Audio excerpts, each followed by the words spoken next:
आपने last time बताया था कि ग्रहों के बीच में युद्ध की जो स्थिति है वो बनी हुई है, तो आपको ऐसा लगता है कि आने वाले समय में 2026 में पूरा जो विश्व है वो युद्ध की तरफ जा सकता है, क्योंकि अभी कुछ जो कंट्रीज़ हैं वो तो लड़ ही रही हैं।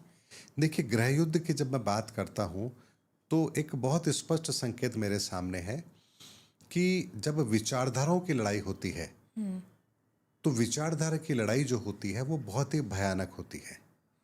हम अपने घर में भी देखते हैं, दो लोग आपस में जिनकी बनती नहीं है वो किस बात पर लड़ रहे हैं? सिर्फ इसी बात पर तो लड़ रहे हैं कि मेरी बात नहीं मानी जा रही, यानी विचारधारा की लड़ाई। और विचारधारा की लड़ाई सबसे बड़ी लड़ाई होती है। आप इतना समझिए कि इस धरती पर अगर एक पीढ़ी से दूसरी पीढ़ी में कोई चीज ट्रांसफर होती है तो केवल और केवल विचारधारा ट्रांसफर होती है, एसेट्स ट्रांसफर नहीं होती है। आप प्रॉपर्टी अगर ट्रांसफर करेंगे, 2 या 3 पीढ़ी के बाद वो प्रॉपर्टी कहीं ना कहीं चेंज हो जाएगी, कोई और उसका खरीदार हो जाएगा, कोई और उसको यूज करेगा, उसको डिमोलिश कर देगा, नई बना लेगा। कपड़े हैं, संपत्ति है, हर चीज परिवर्तित हो जाती है। लेकिन विचारधारा ये एज इट इज पीढ़ी दर पीढ़ी ट्रांसफर होती है। आप सोचिए, मोहम्मद साहब की विचारधारा आज भी उस विचारधारा के अंदर बेशक मिलावट हो गई है, लेकिन कितने सालों से विचारधारा चली आ रही है। जबकि उस काल की कितनी चीजें होंगी जो आज हमारे सामने अस्तित्व में मौजूद होंगी। भगवान महावीर की विचारधारा, ईसा मसीह की विचारधारा, बुद्ध की विचारधारा, भगवान राम की विचारधारा, भगवान कृष्ण की विचारधारा, ये विचारधारा ही तो है जो आज ट्रांसफर हो रही है। भगवान राम की ऐसी कौन सी चीज है, कौन सा एविडेंस है जो आज हमारे पास मौजूद है? हम राम सेतु को भी देखते हैं तो एक एविडेंस मौजूद है कि हाँ वो पुल बनाया हुआ है। लेकिन राम की विचारधारा आज भी रामायण के रूप में, रामचरितमानस के रूप में हमारे बीच में मौजूद है। तो एक पीढ़ी से दूसरी पीढ़ी में जो चीज ट्रांसफर होती है विचारधारा ही होती है। और अगर विचारधाराओं में टकराव होता है तो गृह युद्ध जैसी स्थिति पैदा होती है। और इस समय पर पूरी दुनिया के अंदर विचारधाराओं का टकराव है।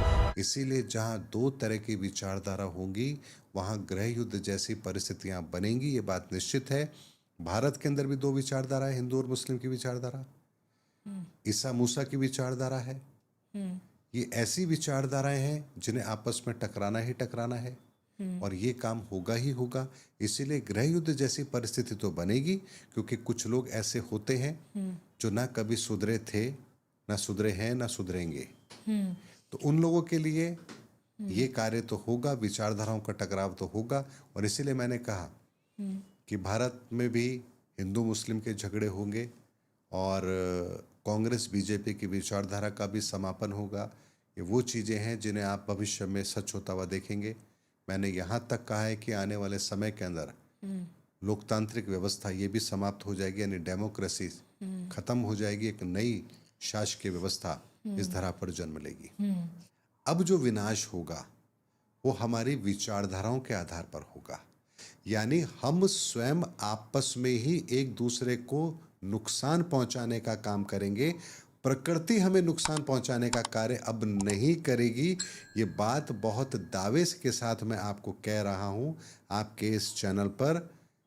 3 मार्च 2026 को ईश्वरीय ऊर्जा के द्वारा, ब्रह्मांडीय ऊर्जा के द्वारा इस धरा के लिए एक ऐसा कार्य किया गया है जिसके बाद में इस प्रकृति के विनाश को रोक दिया गया है। यानी प्राकृतिक तौर पर जो आपदाएं आएंगी वो हम मनुष्यों के कारण से आएंगी। प्रकृति स्वयं इस तरह का कोई विनाश नहीं करेगी। यानी अगर हमने न्यूक्लियर बम फोड़ दिया, उसकी वजह से जो नुकसान होगा वो तो हमारी वजह से ही है। हमने डैम बनाए हैं, कोई बम वहां पर गिरा, डैम टूट गया, तो विनाश बाढ़ तो आया, आएगी। हमारी तरफ से है। ग्लोबल वार्मिंग हमने की है, उसकी वजह से बारिश ज़्यादा हो रही है, कहीं सूखा पड़ रहा है, हमारी गलती की वजह से है। लेकिन कहीं पर इतने ज़्यादा बड़े साइक्लोन आ जाएं कि प्रकृति ही उसकी व्यवस्था ही चरमरा जाए, या इतनी ज़्यादा हीट वेव हो जाए, टेम्परेचर इतना ज़्यादा पहुंच जाए कि लोग मरने पर उतारू हो जाएं, उनके लिए सर्वाइवल का एक प्रश्न चिन्ह लग जाए, ऐसी परिस्थितियां अब नहीं होगी, ये बात निश्चित है। यानी मानव निर्मित हमारी जो तरक्की है हम केवल और केवल उसके आधार पर विनाश देखेंगे। प्रकृति अपने तरीके से जो विनाश करती है वो अब नहीं होगा। क्यों नहीं होगा? क्योंकि एक बहुत बड़ा कार्य इस धरा के लिए ईश्वरीय ऊर्जाओं के द्वारा अभी 3 मार्च को किया गया है। गुप्त है वो प्रक्रिया, इसीलिए मैं यहाँ पर आपके चैनल पर नहीं बता पाऊंगा। लेकिन हाँ, इतना बड़ा संकेत हमें जरूर मिला है कि प्रकृति को अभी शांत कर दिया गया है, और प्रकृति को शांत करने का कार्य भी हम मनुष्यों के द्वारा किया गया है, जिसमें बहुत सारे मनुष्य सम्मिलित हुए हैं।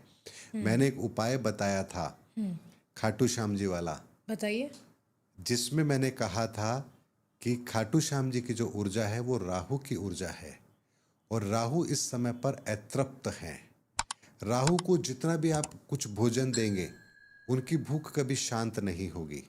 ऐसे में राहु की ऊर्जा को शांत करने के लिए एक उपाय जो महागुरु जी के द्वारा हमें बताया गया था, जो मैंने जिन महागुरु जी का मैंने अभी आपके सामने परिचय रखा है, तो उनके द्वारा ये रहस्य रखा गया कि अगर हम अखरोट पंचमेवा, जिसमें काजू, बादाम, किशमिश, अखरोट और पिस्ता, ये 5 ड्राई फ्रूट होते हैं, जो श्याम बाबा को अगर इनका भोग लगाया जाए तो यहाँ राहु की ऊर्जा शांत होती है। और साथ में एक मोर पंख भी उन्हें अर्पित किया जाए, क्योंकि मोर पंख में ब्रह्मांड की 7 ऊर्जाओं का समावेश है। यहाँ से इस धरती पर राहु की ऊर्जा शांत होगी, और राहु की ऊर्जा जब शांत होती है तो प्रकृति अपने विनाश को करने पर मजबूर हो, ऐसी परिस्थितियां उत्पन्न नहीं होती है। क्योंकि प्रकृति विनाश कब करती है? हमारी अत्यधिक महत्वाकांक्षा ही तो उसके पीछे कारण है।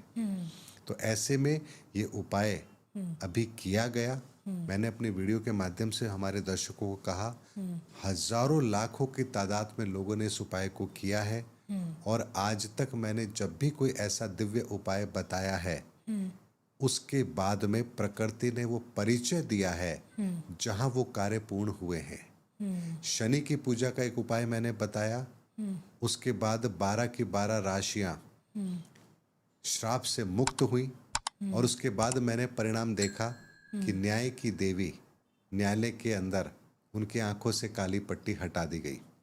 मैंने लाल चुनरी का उपाय बताया, और उसके बाद भारत और पाकिस्तान के अंदर झड़प होती है, लेकिन भारत को कुछ भी नुकसान नहीं होता है। ये वो बैक टू बैक उपाय हैं जिन उपायों को करने के बाद तुरंत बाद में ही, कुछ दिनों के अंदर ही वो परिणाम हमारे सामने हैं। और अभी अखरोट का मैंने उपाय बताया, और उसके बाद में आप देखिए युद्ध का माहौल पैदा हुआ, क्योंकि एक अखरोट का भी मैंने उपाय बताया था जिसमें चींटियों का अखरोट डालने की बात कही थी, और मैंने कहा था कि शनि अपनी सेना के साथ इस धरा पर उतर करके अब अपना कार्य करेंगे, और उसके बाद ही इस पूरी दुनिया के अंदर युद्ध के जैसे माहौल बने हैं, और न्याय की स्थापना का वो कार्य हुआ है। और चौथा उपाय मैंने अभी ये श्याम बाबा वाला जो बताया, उसके बाद देखिए प्रकृति की भी वो जो राहु की ऊर्जा है उसकी वो भूख शांत हुई है। तो अब बहुत सारे विनाशकारी परिणाम जो इस धरती पर होने थे वो अब टल गए हैं, यानी उन ऊर्जाओं का समायोजन हो गया है। और इसमें हमारे बहुत सारे असंख्य ऐसे दर्शक हैं जिनका बहुत बड़ा रोल है, और अब भी अगर आप ये उपाय करते हैं तो निस्संदेह आप प्रकृति को शांत करने का कार्य करेंगे, और ये मानवता के लिए बहुत बड़ा कार्य होगा। अच्छा मनोज जी, आप